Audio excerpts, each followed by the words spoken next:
Ayan, good morning. Happy second Sunday of the month of November. Let us all stand up. At tayo ay sabay-sabay na magpupuri sa ating Panginoon. Good morning din sa mga nasa Facebook Live. At we encourage everyone to like, especially share yung ating Facebook Live para marami pa yung makarinig ng Word of God. So last week, nakakaiyak yung message. It's about forgiveness. So kahit nasa Facebook Live ka lang nanonood, you can feel the Holy Spirit talking to you about forgiveness, no?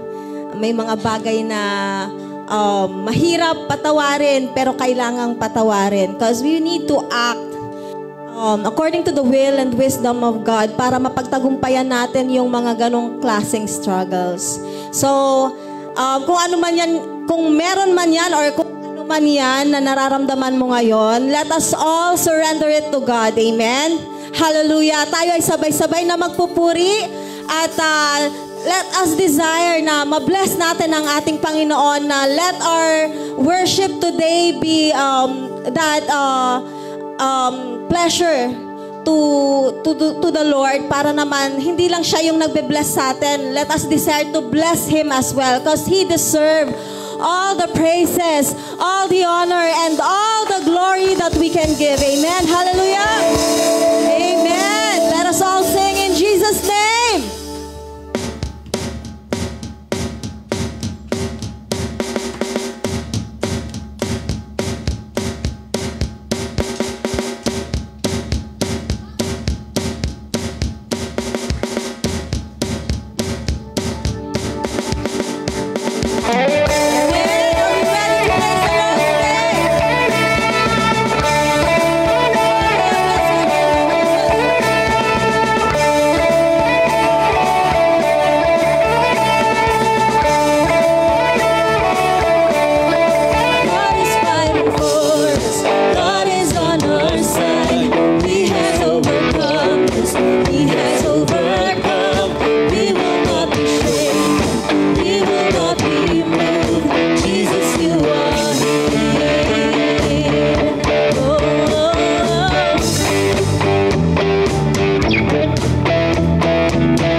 Blessed be your name, O Lord, your wonderful name. Hallelujah. We will all fall down on our knees and raise our praises, raise our hands up to you, O Lord.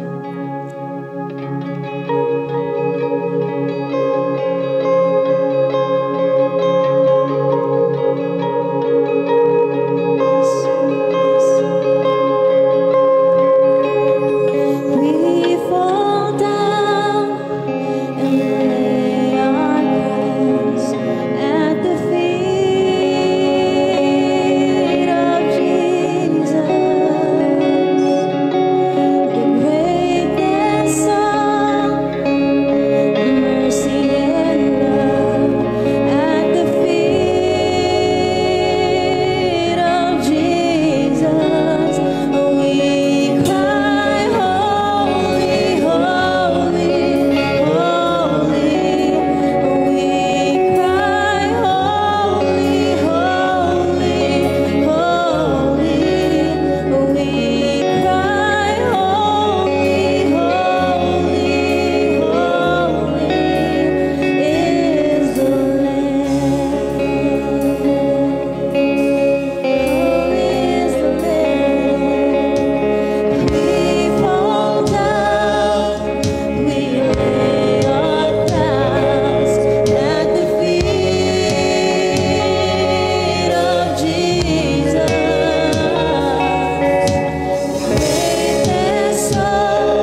holy tongue, let us declare how holy He is.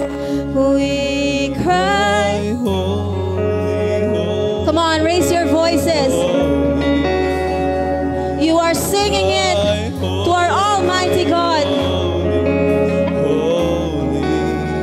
We cry, holy, holy, holy is the Lamb. United we sing, we cry, holy. And we cry, holy, holy, holy. We cry, holy, holy, holy.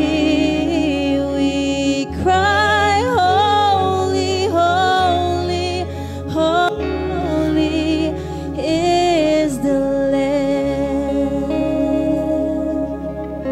So holy, holy is the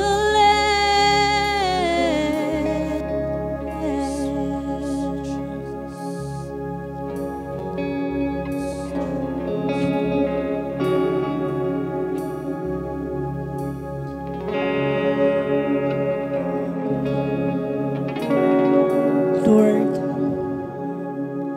Thou art holy, Thou art worthy.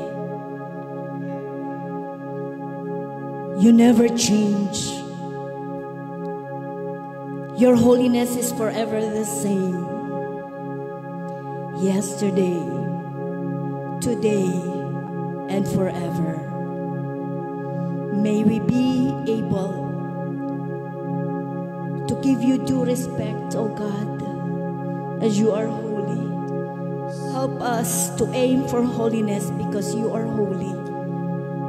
Help all of us, Lord, to focus on you. And today, to listen to your message, Lord. And that is the very reason why we are here. It's for you. Holy Spirit, speak to us.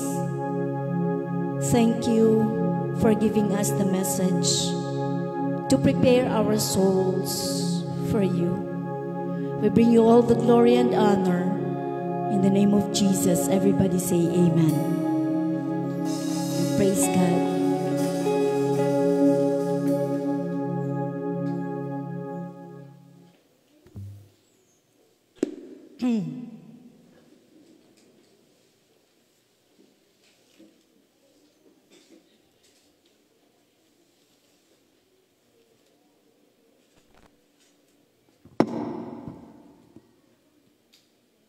Praise God.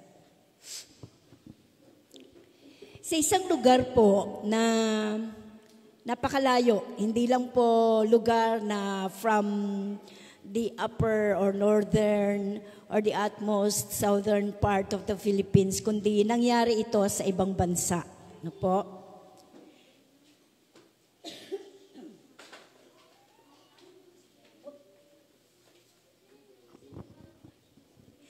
Meron daw sa lugar na ito na dalawang divers, maninisid. Di ba dito sa atin sa Pilipinas, marami kasi mga magandang diving spots dito. Marami tayong mga divers dito at may mga nag-aaral pa nga ng diving lessons, di ba? Pero ito, yung mga divers na to, sa ibang bansa ito. At nakakita sila ng kakaibang klase ng kayamanan sa ilalim ng ilog. At ito ay sa River Wear, ang tawag dito, na malapit daw sa Durham Cathedral.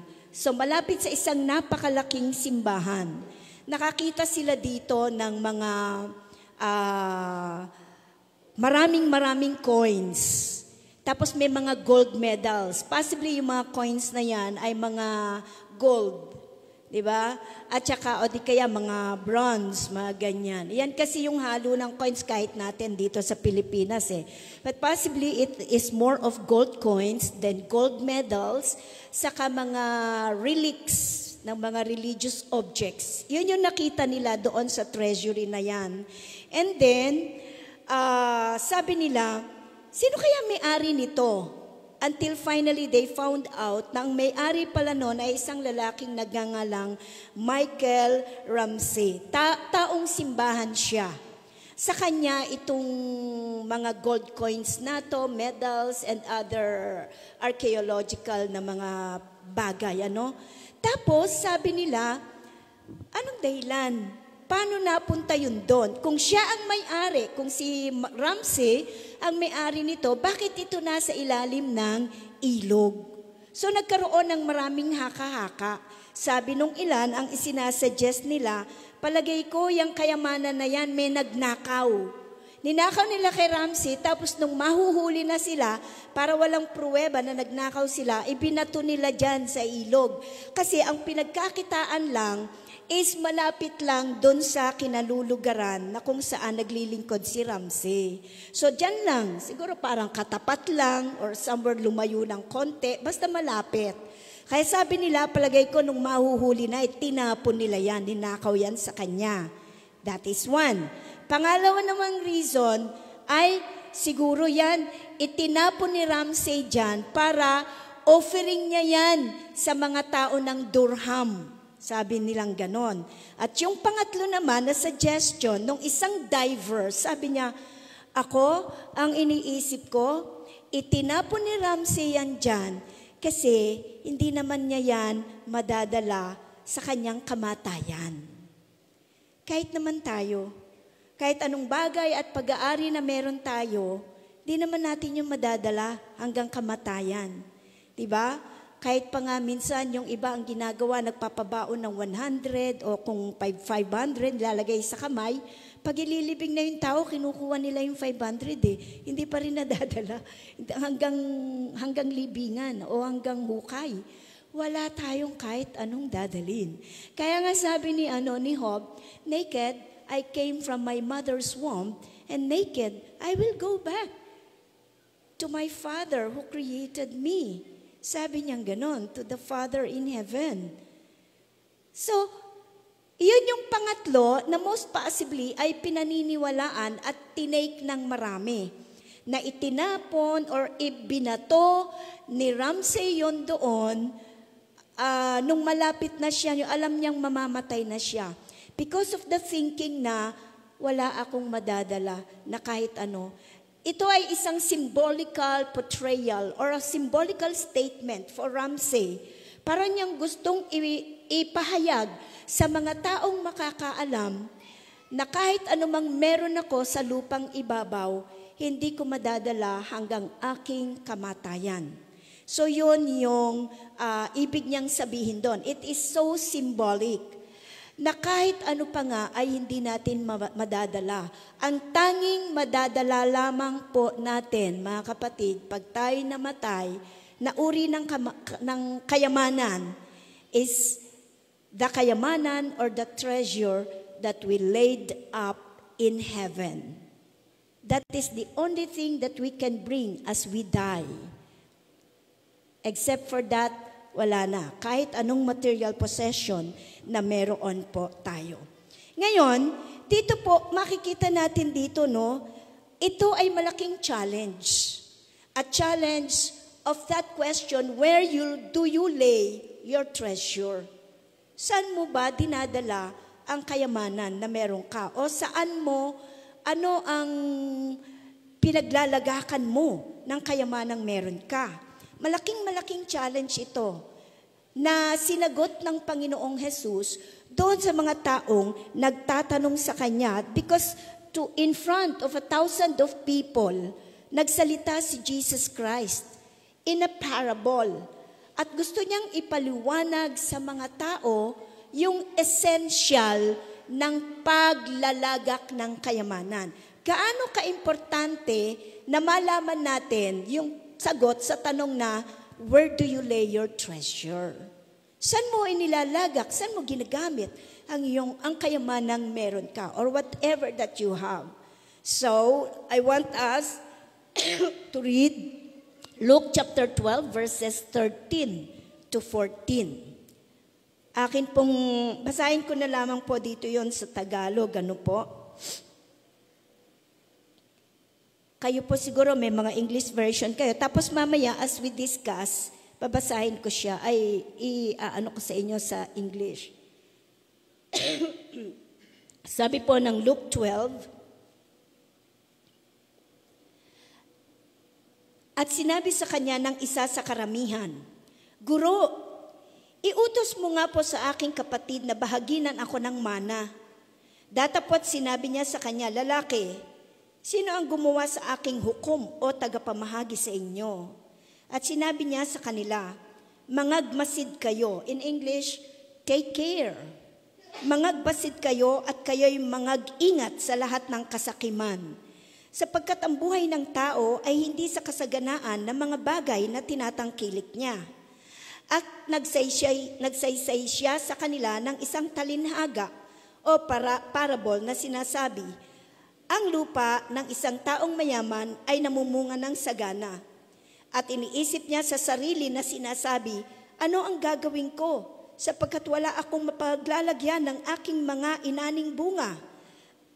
At sinabi niya, ito ang gagawin ko. Igigiba ko ang aking mga bangan at gagawa ako ng lalong malalaki.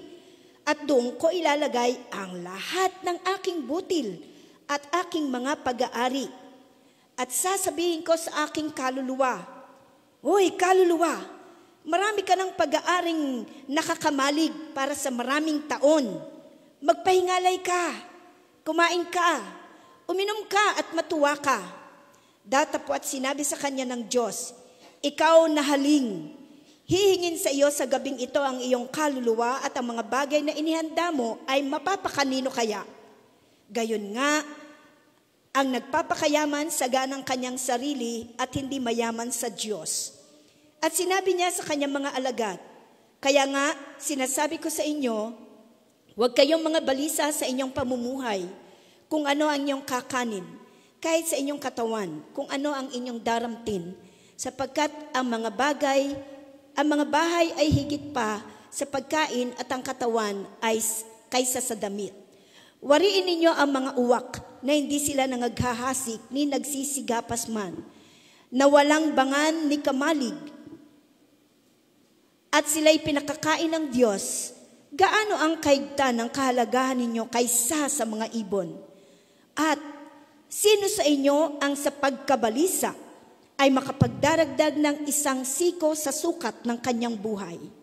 Kung hindi nga ninyo magawa kahit ang lalong maliit, bakit nga ba mababalisa kayo tungkol sa mga ibang bagay? Wariin ninyo ang mga liryo, kung paano silang nagsisilaki, hindi nangagpapagal o nangagsusulit man. Gayon may sinasabi ko sa inyo, kahit si Salomon, sa buong kaluwalhatian niya ay hindi nakapagganyak na gaya ng isa sa mga ito. Ngunit kung pinararamtan ng Diyos ng ganito ang damo sa parang, na ngayon ay buhay at sa kinabukasan ay iginagatong sa kalan, gaano pa kaya kayo na di niya pararamtan? O kayong mga kakaunti ang pananampalataya? At huwag ninyong pagsikapan kung ano ang inyong kakanin at kung ano ang inyong iinumin o huwag mang kayong mag-alinlangang pag-iisip, sapagkat ang lahat ng mga bagay na ito ay siyang pinaghahanap ng mga bansa sa sanglibutan. Datapwat talastas ng inyong ama na ang inyong kailangan ay ang mga bagay na ito. Gayon may hanapin ninyo ang kanyang kaharian at idaragdag sa inyo ang mga bagay na ito. Huwag kayong mga takot, munting kawan, sapagkat nakalulugod na mainam sa inyong ama ang sa inyo'y ibigay ang kaharian. Ipagpili ninyo ang inyong mga tinatangkilik at kayo'y mga glimos. Magsisigawa kayo sa ganang inyo ng mga supot na hindi nangaluluma, isang kayamanan sa langit na hindi nagkukulang, na dooy hindi lumalapit ang mga magnanakaw o naniniraman ang tanga. Sapagkat kung saan naroroon ang inyong kayamanan, ay doroon naman ang inyong puso. Bikisan ninyo ang inyong mga baywang at pagningasin ang inyong mga ilawan. Ano kaya yung ibig sabihin ng parable na ito na ibinibigay ng Panginoon? Dito ay may binanggit na huwag ninyong isiping mabuti o pagtuunan kung anong inyong kakanin, kung ang inyong dadamitin. At meron din binanggit, Kung anong meron kayo, pagbili nyo. Iyon ba talaga yung utos sa atin ng Panginoon na gawin natin sa ngayon? Ano kaya ibig sabihin nito?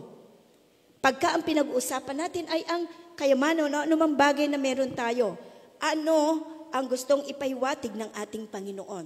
Upon reading this, I came up with questions. Na ang question na ito ay ganito. Una, what is your treasure? Ano bang kayamanan ka meron? Tanungin mo ngayon katabi mo, ano ba yaman mo? Siguro sabi ng iba, hindi ako mayaman ha? Hindi naman pinag-uusapan dito. Hindi ko naman ang tanong, mayaman ka ba o hindi?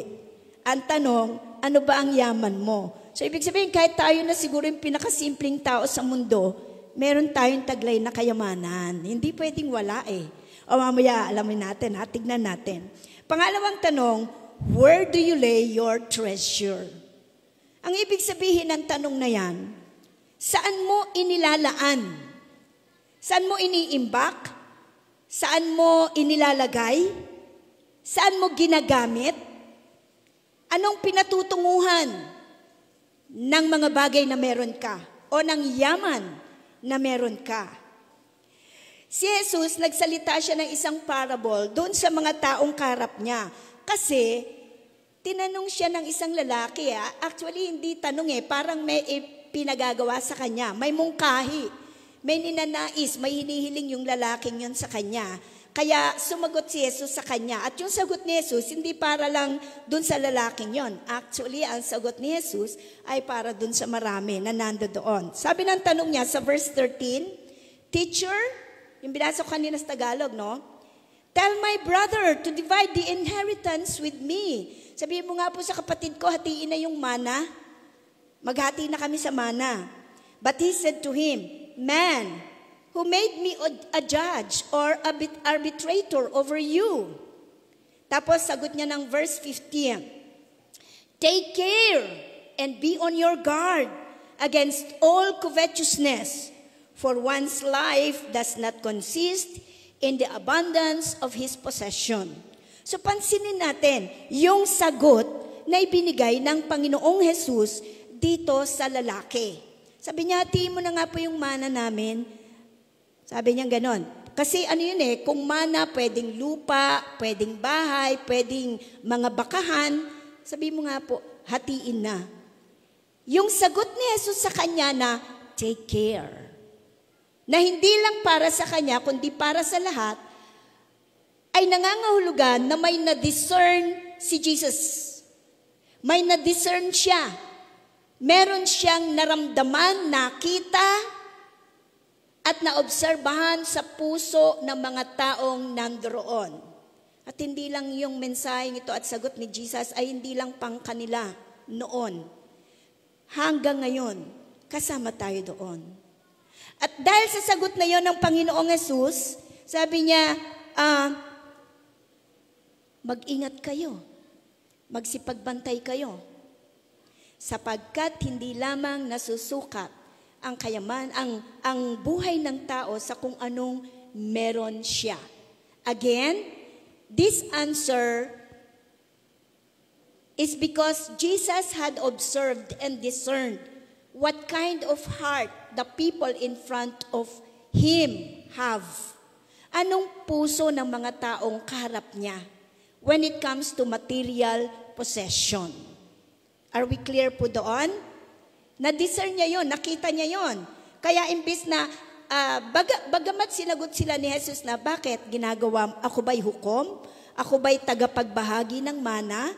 Bagamat sinagot niya yon, hindi yun natapos doon. Sinabi niya, magbantay kayo. Take care. Bakit? Kasi nga may napuna siya.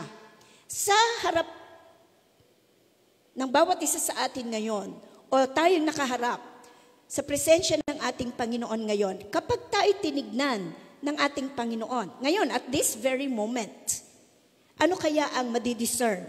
Ano kayang nakikita ng Panginoon sa puso mo ngayon? Anong tingin niya sa atin? Including myself, as we talk about this. Because Jesus, by that time, was able to discern right away the heart of all the people. That's why very general yung sagot niya. Take care. Very general. He's not just talking to that rich man. No, he's not just talking to one man only. Mayaman siya kasi sabi niya, may mana siya eh. Kaya tuloy, para lalong i-reiterate ang kahalagahan ng saan mo nga ba inilalagak ang kayamanang meron ka o anumang pag-aari mo, sumagot si Jesus sa isang parable, and this is the parable of the rich fool. Anong meron na hidden message which will become our treasure in heart dito sa parable na to? Sabi niya, yung binasa natin, di ba? The parable, merong malaking pag-aari ng lupa yung isang mayamang lalaki. Okay po? Nakuha natin? Mayamang lalaki. O tika lang, parang hindi sa akin yung mensahe na yan. Kasi mayamang lalaki eh. But take note, are we just talking about here, about the rich people only? Parang hindi naman eh, di ba? Kasi, ang kaharap ni Jesus, thousands of people. At ang sinagot niya ay yung thousands of people na kaharap niya. Just imagine, in the thousands of people na nakaharap sa kanya, possibly, some of them are rich, some of them are poor, some of them middle class, yung iba naman average lang, hindi mayaman, hindi mahirap, at mayroong sobrang yaman, may sobrang hirap. In fact, baka nga may beggar pa doon. Remember, sa pagkilos ni Jesus, laging merong, sa mga kwentong nababasa natin, di ba? Laging may mga beggar na sumisigaw, may mga leprous pa nga na naghihingi ng kagalingan mula sa kanya. And possibly during that time, meron din kasama doon na mga pulubi. So it is a diversity of people, iba-ibang mga tao ang sinagot ng Panginoong Jesus doon, including ourselves today. We are listeners of this parable, and the message is also for us. So ngayon, ano ang sinasabi dito? What is your treasure? Yun uli ang tanong na aking bibitawan sa inyo. Ano nga ba ang treasure na meron ka? Where do you lay it? Saan mo ito ginagamit? Saan mo ito nilalagak? Saan mo ito itinutuon? Anong pinagtutuunan nito? At ang pangatlong tanong na gusto kong idagdag is, how do you lay your treasure? Papaano mo ginagamit? Papaano mo inilalaan? Paano mo pinagsusumigihan ang kayamanan na to na meron ka? Unahin muna natin, para masagot natin ito, ano yung mga dapat nating i-take note as we lay treasures in heaven? Let us read verse 16 and 17. Sa chapter 12 po to ha, verse 16 and 17, sabi, and he told them a parable saying, the land of a rich man produced plentifully, marami. And he thought to himself, what shall I do? For I have nowhere to store my crops. And he said, I will do this. I will tear down my barns and build larger ones, and there I will store all my grain and my goods. And I will say to you, my soul, you have ample goods laid up for many years. So, dito sa binasa natin ito, I want to get the reiteration, yung gustong i-point out ni Jesus Christ sa pamamagitan ng mga salitang ito. Take note, sinabi dyan, what shall I do? Remember, naka-red letter dyan yung salitang I. Diba? Naka-red letter din yung salitang my. Kung mapapansin ninyo, my barns, my grains, my crops, my store, my goods, my soul. I will. Ito pong mga salitang to is signifying selfishness and independence. Well, ang pagiging independent is a good attribute. Di ba? It's a good attribute. That's why sa preschool, tinuturuan natin ng pagiging independent yung bata, kaya may self-help skills sila eh. But to become independent without God is doing no good. Walang mabuting idinudulot. Kung puro na lang sarili. Pati sa decision making. Di ba? Sabi niya doon, what shall I do? And then he thought to himself. Ano ibig sabihin? Naisip niya. At sarili lang niya. No consultation sa father. There's no consultation sa mga tao sa kanyang paligid. Walang consultation. Friends, meron ako. Teka lang. Walang consultation sa mga elders nila sa lugar. Much more, walang binanggit na consultation doon sa Diyos. Sabi niya, he thought to himself, sabi niya ganyan. I will tear down, sisirain ko yung kamalig ko, tapos gagawa ako ng mas malaki. At laging, parang pag sinabi niya, my crop, my store, my barns, my grains, akin to, akin to, akin to. So nakita po ba ninyo doon yung pagiging selfish? And then yung independence niya without God. Siya ang nag-isip sa kanyang sarili, siya ang nagdesisyon. It seemed na yung overwhelming situation niya is just self-centered. Nakasentro lamang sa kanyang sarili. Asan ang equation ng Diyos doon sa buhay niya? Parang wala akong makita. Kayo, may nakita ba kayo as you read that? Wala di ba? Wala. So mahirap yun. Una, sabi niya, hindi nga niya alam kung anong gagawin niya eh. Kaya nakaisip siya. Isip lang niya yon, nakaisip siya ng solusyon. Pero dun sa solusyon na naisip niya, as I have said just a while ago, nakasentro pa rin sa sarili niya. Tingnan ninyo, dapat sana naisip niya, kasi nag-uumapaw daw yung kayamanan niya eh. Wala na nga daw siyang mapaglagyan. So kinakailangan pang, dun sa isip na meron siya, mapagastos pa siya ng mas malaki. Kasi sinira niya yung kamalig na existing para bumuo ng mas malaking kamalig para lang mailagay niya doon yung lahat ng kayamanang meron siya. But he was not able to think of a lot of people who are dying of hunger around him.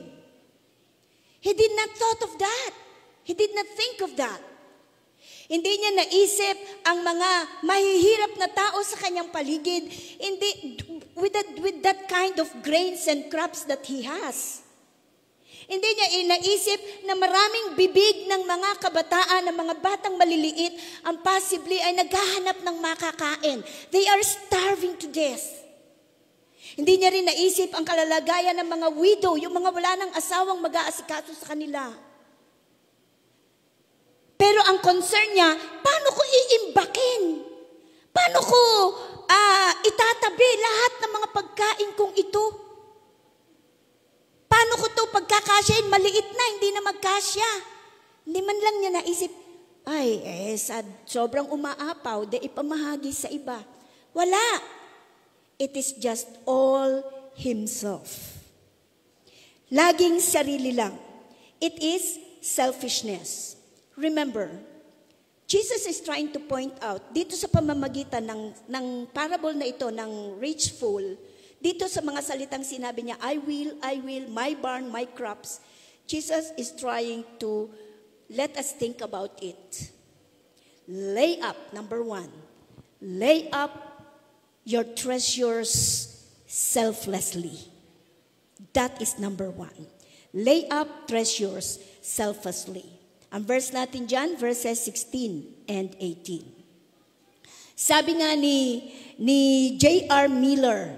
J.R. Miller is possibly one of the Bible commentator that we have, or Bible scholars that we have all over the world. Sabi niya, a man is really measured by what he is and not by what he has.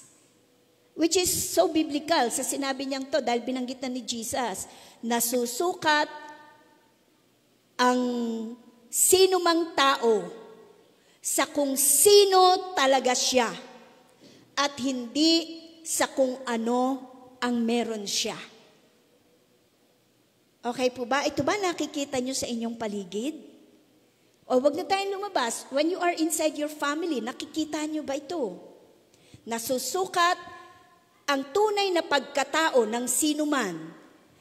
Kung sino talaga siya, hindi sa kung ano ang meron siya. Okay po, nakuha niyo yung meaning nun? Di ba napakaganda, no? Ngayon, pumunta po tayo sa verse 19.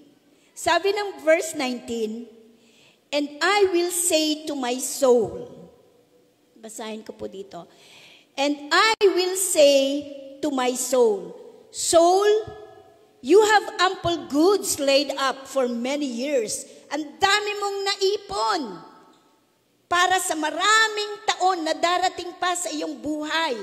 Ang dami-dami mong naimbak. Relax, eat, drink, be merry. But God said to him, fool, this night your soul is required of you, and the things you have prepared, whose will they be? Kung mamamatay ka, ngayon din kukunin ng kaluluwa mo. Kung mamamatay ka, sino magme-may-ari niyan? Kasi ang sabi nung mayamang lalaki, sasabihin ko sa aking kaluluwa. Kaluluwa?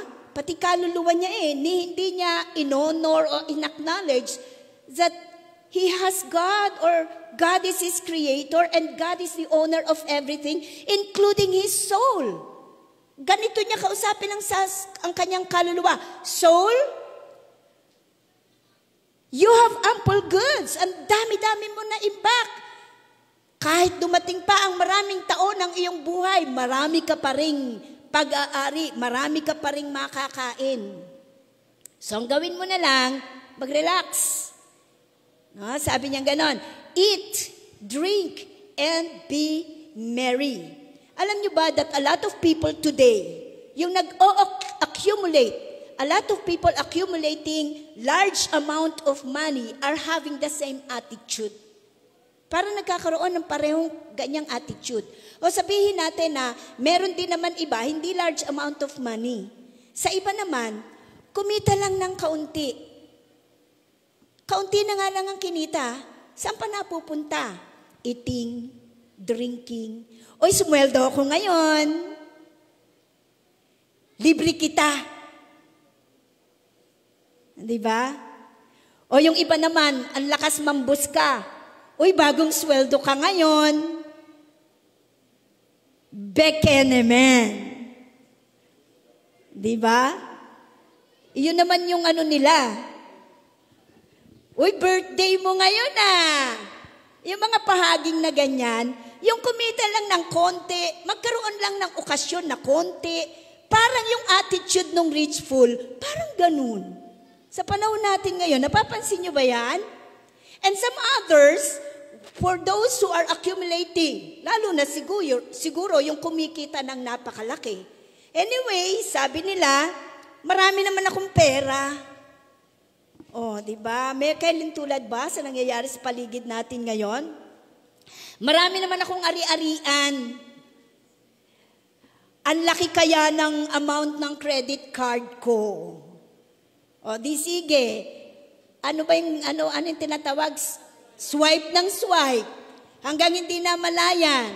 Yung hindi pa nasusweldo, naubos na. Kasuswipe. Kasi alam niya, ang laki ng anong tawag doon? Ang laki ng credit limit niya. Sa laki ng credit limit, nalunod sa laki ng credit limit, nalimutan, nakakalunod din palang mabaon sa utang. So, those kinds of attitude, chillax lang. Kaya ang ginagawa ng iba, dahil may pera sila, bili nito, bili nun. Ang mga girlfriend naman, bil mo ko nun, bil mo ko nyan, ha? Pag nalaman, lalo pag alam na malaki sweldo ng boyfriend, o di kaya boyfriend sa girlfriend, diba? Sisiko-siko, parang ang ganda ng rubber shoes na yun. Diba? Pag ganun-ganon, gastos dito, Maggastos doon. Kahit hindi kailangan, binibili. Magsaya habang may pera, sabi nila. No, ganyan yung mga nagiging attitude. Parang nakalimutan na minsan ng marami yung sinasabi ng mga matatanda natin. Hindi ko nga alam kung sa Filipino noon, kaya kabisado ko to, parati itong ibinibigay sa amin ng mga teachers namin, yung mga salawikaing Pilipino. Anong salawikain na nakaugnay dito? Ubos, ubos, biyaya. Pagkatapos ay nakatunganga. Nalimutan na yata nila yon.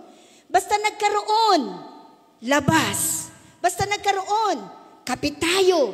Basta nagkaroon, no? Kung anong meron. Doon ba sa pagkakataong nagkakaroon tayo ng pera, naiisip ba natin, ay may dos for a cause nga pala kami? Number 1, kaya ba yan sa isip natin? O di kaya sinasabi natin, gusto ko maranasan yung Starbucks. Nung minsan, may kasama kami, sabi nila, tawa kami ng tawa kasi sabi nila, ngayon lang ko makainom ng 200 na kape, 200 pesos na halaga daw ng kape. Ano kayang lasa?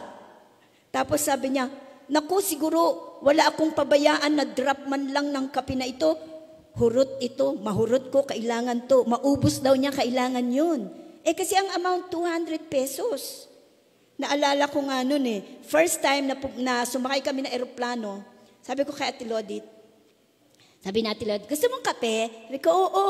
Kasi parang alam mo yung feeling first time sa airport, gusto ko makainom ng kape sa airport. Magkaiba ba yung kape sa airport at saka sa bahay namin? Sabi ko, sige, oo. Tapos dinala na niya sa akin. That was year parang 2000 something pa, 2004, mga ganyan, or 10. Ganyan. Sabi niya sa akin, sabi ko, magkano yung kape? Sabi niya, 45 pa by that time 45. Ha? Ang tagal ko bago mahawakan yung baso ng kape. Kasi sabi ko, inumin ko ba to? Hindi. Pag hindi ko inanom, sayang yung 45. Inumin ko na lang. Pero hirap akong inumin. Kasi yung kapeng iniinom ko, by that time, 7 pesos lang yata yun tataktak mo na lang sa baso. Tapos 45. Diba? Yung mga ganong bagay na minsan ang lalaki, pero kaya nating gastusan. Hindi ko sinabing kayang gastusan na tilodit no na. I'm not saying that. Kaya lang, may panghihinayang tayo. Pero bakit? Minsan ngayon, kahit ang mamahal na mga kape dyan, 2 pesos na nga lang lalagay mo sa dos for a cause mo, hindi pa natin magawa. Pero kaya natin pumunta ng Starbucks. Kaya natin bumili ng kahit anong bagay. Pero yung for a cause, is God the first? Is God our priority in the treasures we have or in whatever we have? Siya ba yung laging naiisip natin palagi? Pag may pumasok na pera dyan sa bulsa na yan, anong una nating naiisip? Now, with this, na parang lahat na lang uubusin, lahat na lang gagastusin, it is leading us to the second point na gusto ni Jesus na isipin natin. And that is for us to lay up treasures in wise stewardship. Iyan ang gusto ng Panginoon. If we have treasures, kahit ano yan, be wise. Maging matalino kang tagapamahala kung ano ang meron ka. What do we do with everything we have? Ano ba yung meron tayo? Ano ba yung meron tayo? We can have possessions. That can be our treasure. Meron tayong ari-arian. Meron tayong mga kalotehan, kalupaan. Meron tayong kotse, bahay,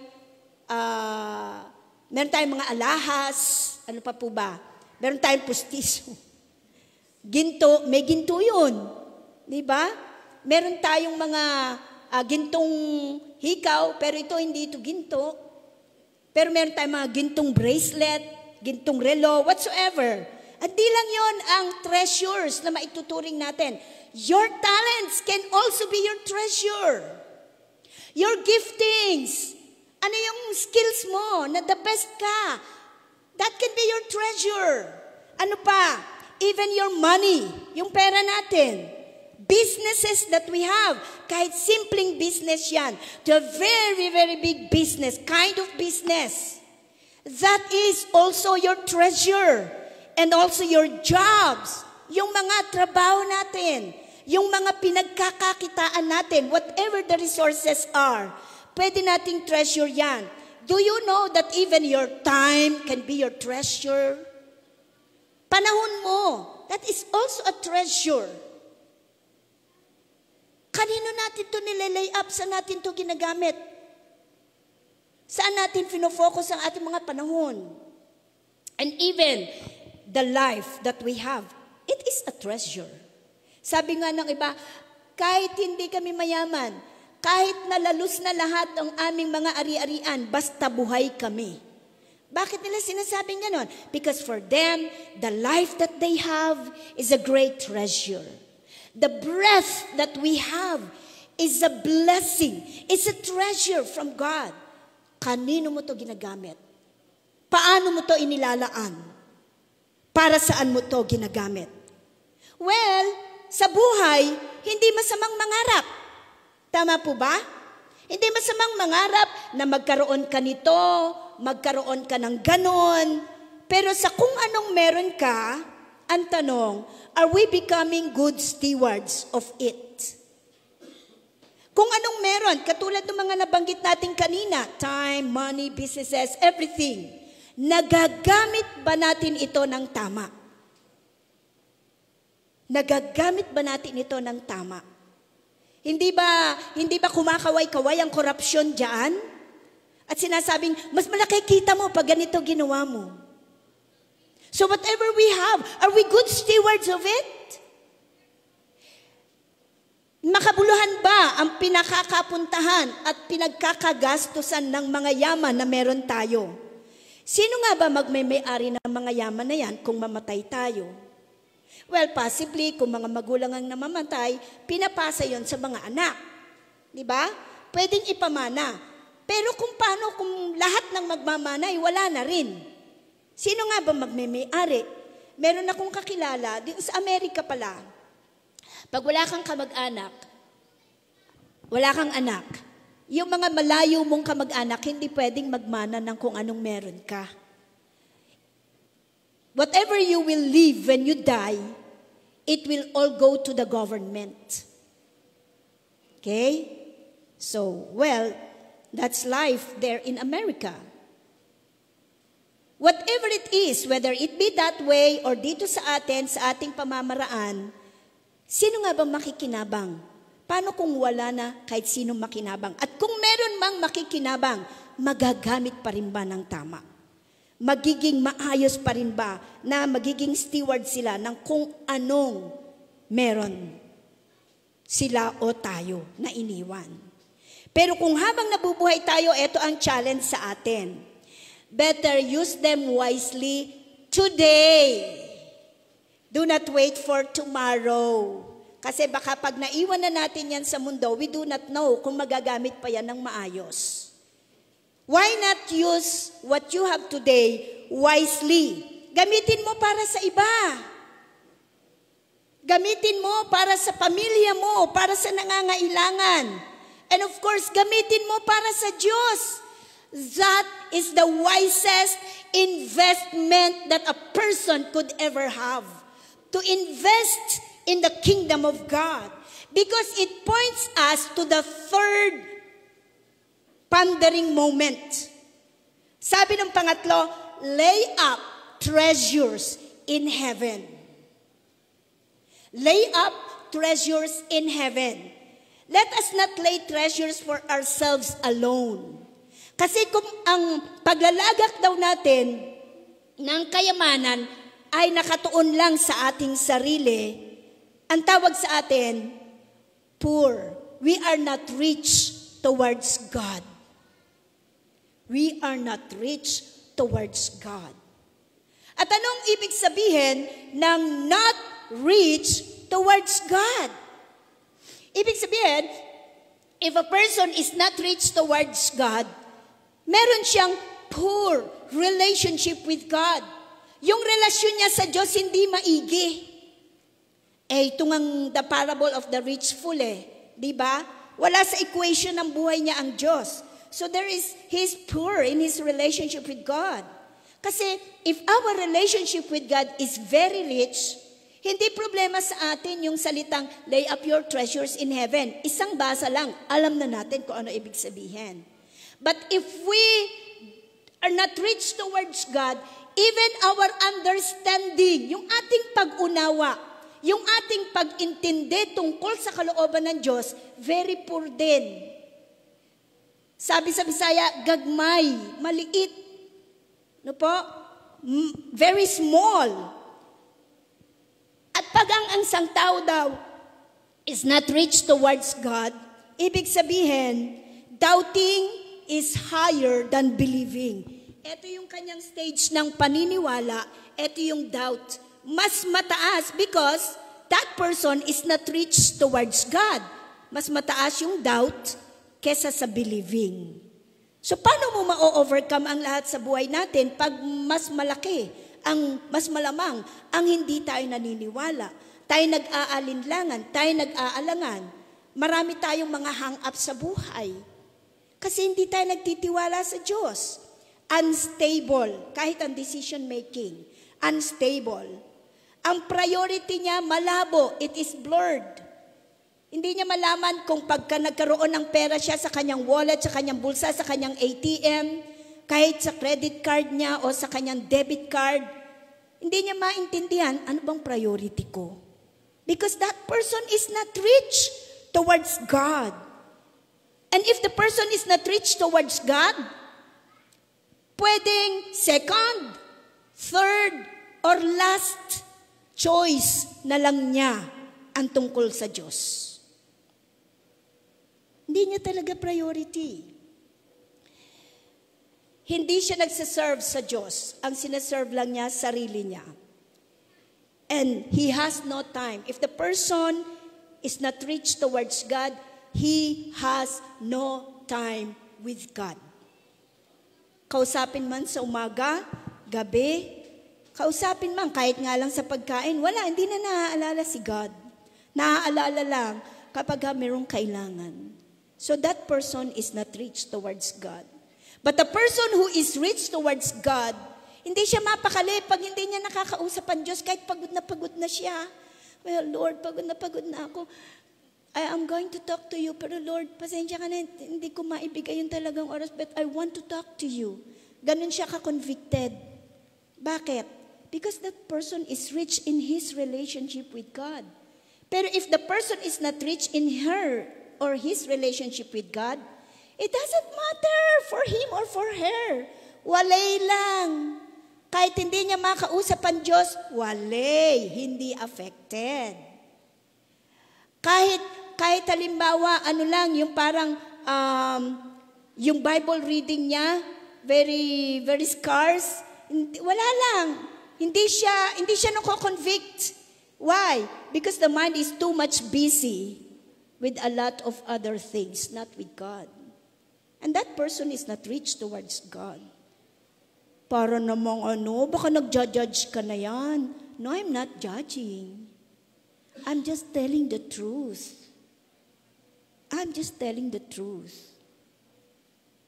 Tanungin mo yung katabi mo. Sabi mo, are you rich towards God? Tanungin mo siya.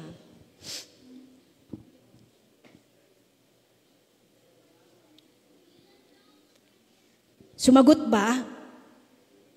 Sumagot o ngumiti lang? Baka yung ibang ngiti lang no? Siguro sabi niya, isipin ko pa. O kaya, ayokong sabihin sa iyo ang sagot. Nagpaponder na pala siya, nagre-reflect na pala siya. Are you rich towards God? In whatever possessions we have, challenge is, let us have God as our priority. Let us have God as our partner. Actually, sa iba, ang tawag nila sa Diyos, you're my boss. Sabi nilang ganon. Ako nga, partner pa lang yung ginagamit kong salita. Ibig sabihin, have God with you. Have God with you. Isama mo ang Panginoon. Ano man ang endeavors mo sa iyong mga kayamanan, sa iyong time, sa iyong pera, sa iyong business, sa iyong trabaho, isama mo ang Diyos. Huwag mo siyang ilalagay lang sa tabi. Tapos kukunin mo lang. Hindi naman estatwa lang ang Diyos eh. God is alive. And He really wanted to be with us. He really wanted to teach us and guide us and show us things na parang hinagap at inisip natin, hindi natin akalain mangyayari pala, pero kaya niyang papangyarihin. Kaya ng Diyos gawin yun sa atin. So let us have God as our partner. Instead of saying, I will, bakit hindi natin sabihin, Lord, we will. Please be with me. Sama kita sa mga decision making ko. Lord, sama kita dito. Lead mo ko. Kanino ba papunta ito? Merong mag-asawa, nagtindahan sila. Maliit pa lang yung pinagsimulaan ng kanilang tindahan. Pero naglagay sila ng isang maliit na lalagyan at tinawag nila itong OMF. Ang ibig sabihin, Our Master's Fund. Ano yung OMF nila? Our Master's Fund. Saan nila ginagamit? If they see people in need, kasi kumikita yung tindahan nila. So meron silang sineseparate palagi doon sa lalagyan na yan. Pag nabalitaan nila, walang pambili ng gatas itong tao na to, kumukuha sila sa Master's Fund. Tapos binibigay nila doon sa tao na yon. With wise thinking and wise stewardship. OMF ang tawag nila doon. That's a very good example, Maganda. And then instead of saying, my crops, my grain, my business, my barn, my possession, my wealth, bakit hindi natin sabihin, ours, Lord, atin to. Actually, sa Kanya lahat nagmula yan. Sa Kanya lahat galing yan. Ang gusto lang ng Panginoon, makita niya na in whatever I give you, be a good steward. Pagyamanin mo yan, mga bagay na ibinibigay ko sa iyo. Hindi yung ako lang in my abundance. I want you to be my partner, Lord. I want to invest in your kingdom. I want my riches be meaningful for you, O Lord. Gusto ko maging meaningful ito para sa iyo. Tandaan po natin to. In Matthew chapter 6 verse 19. Babasahin ko po pareho sa Tagalog, then I am going to end reading it in English.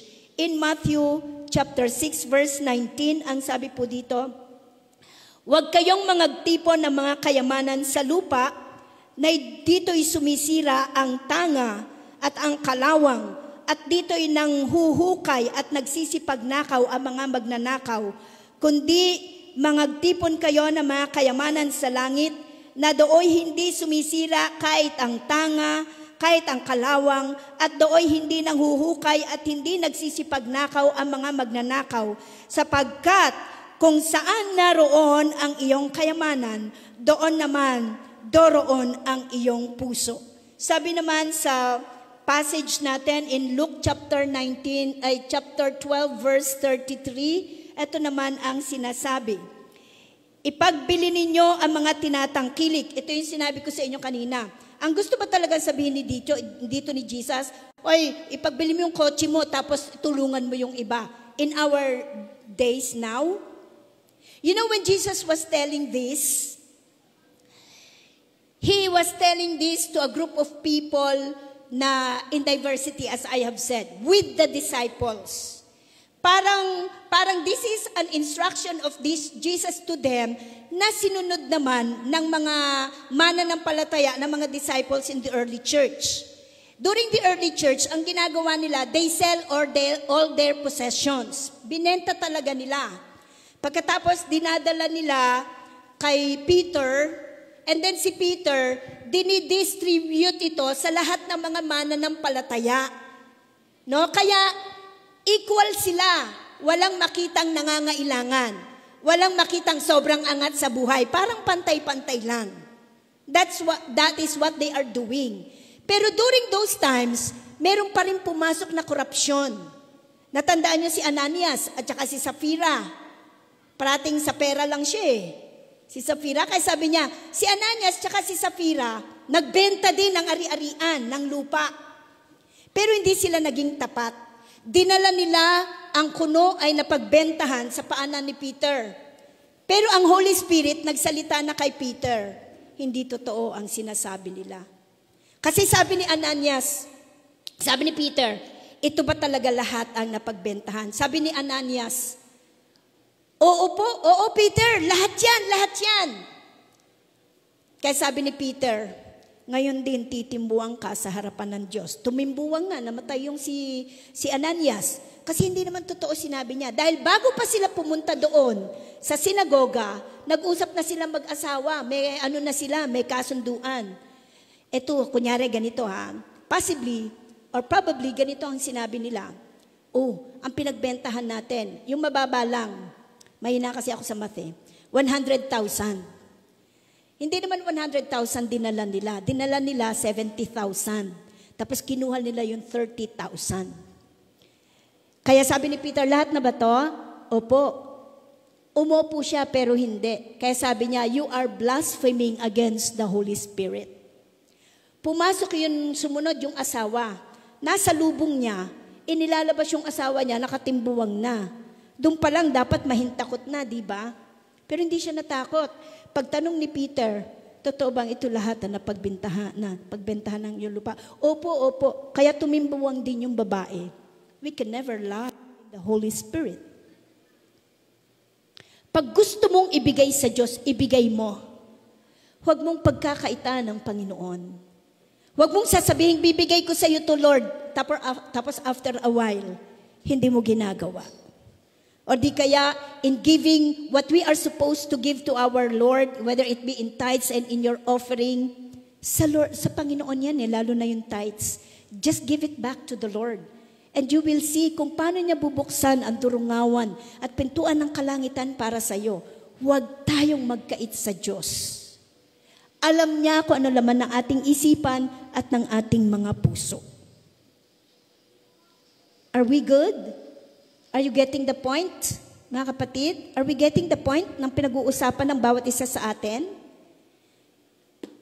Ibigay natin kung ano ang para sa Panginoon. That is laying up our treasures in heaven. Ang gustong-gusto ng Panginoon, as we lay up our treasures in heaven, yung katapatan ng ating puso.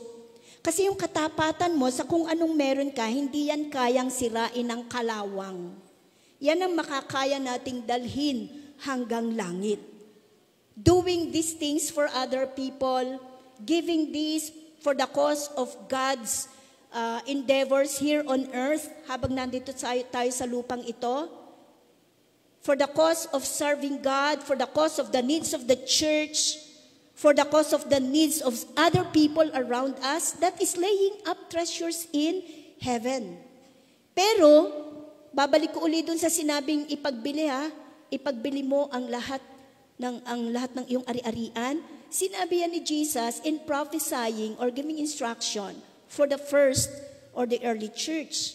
But of today, hindi ibig sabihin i-take natin to. Ay, pagbili daw. Kaya alam mo, maraming nami-misinterpret tong verse na to. Lahat ng ari-arian nila sa probinsya, pinagbili nila. Na out of context ng gamit. Itong sinasabing pagbili to is during their time dahil nakikita ni Jesus kung anong haharapin na sitwasyon ng kanyang early church. But today, this has become an expression to let us see how important it is to prioritize God and have God in the equation of your treasures, whatever it is. It is more of sacrifice. It is more of, wag mo laging isipin ang sarili mo. It is more of the willingness of your heart to really help. Ipagbili mo kung anong meron ka. Gusto mong tumulong. Sabi mo, gusto kong tumulong pero wala akong maitulong. Parang ang sagot ni Jesus, talaga? Gusto mong tumulong? E di ipagbili mo yung kung anong meron ka. Pagbili mo yung baboy mo para makatulong ka. Ay, sayang, yung baboy malalaki na. O diba, minsan ng tao maraming katwiran Diba? That is more of that. Anong nakikita ni Jesus na meron ka ngayon? Na pwede mong isacrifice para magawa mo to lay up treasures in heaven. Are you getting the point, brothers and sisters?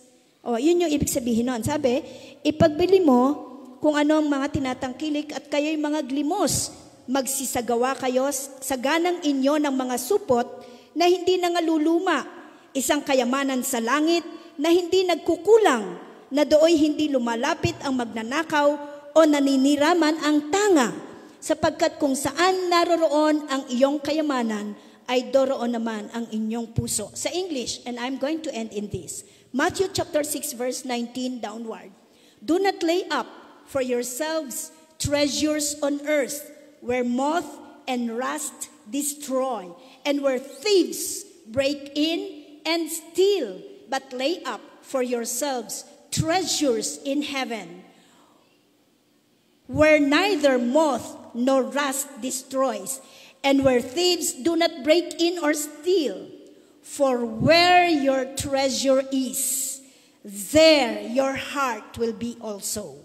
In Luke chapter 12 verse 13, sell your possessions and give to the needy.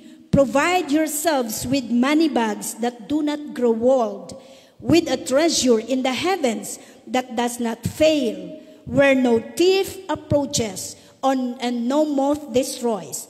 For where your treasure is, there your heart will be also. Kung nasaan man ang iyong kayamanan, nandoon ang iyong puso. Where is your treasure? Is your treasure just here on earth? Or you are laying up your treasures in heaven? Let's all bow down our heads and let us pray.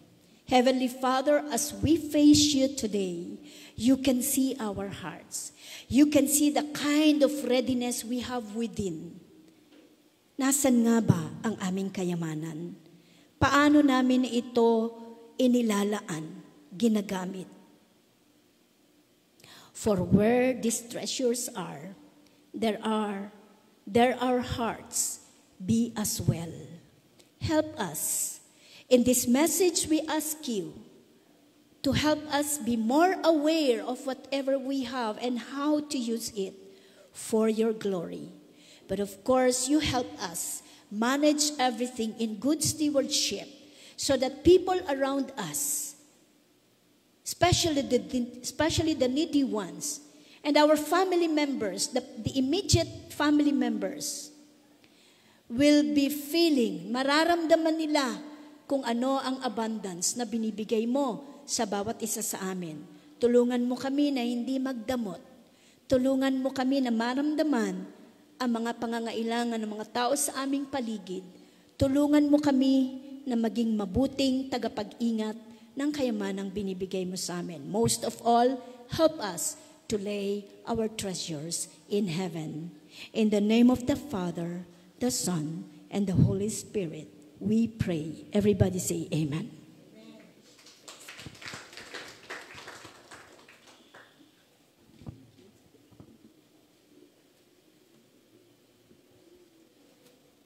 Praise God for the message that we have heard today. And di ba, parang napaka-timely kasi magpapasko na.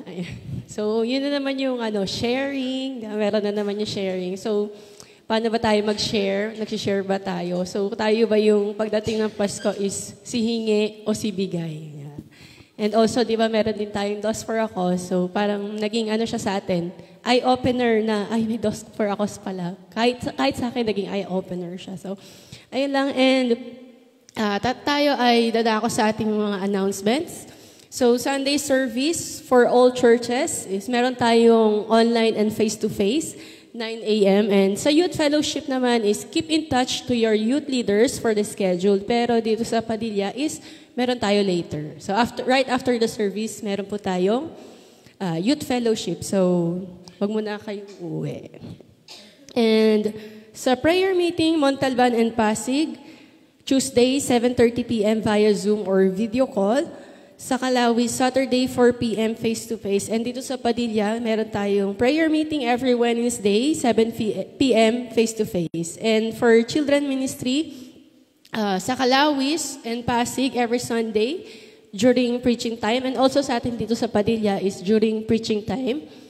at sa Montalban is Saturday or Sunday, 1:30 p.m. With that, let me read first Luke 6, verse 38. And give, and it will be given to you. A good measure, pressed down, shaken together, and running over, will be poured into your lap. For with the measure you use, it will be measured to you. Let us all pray for the tithes and offering.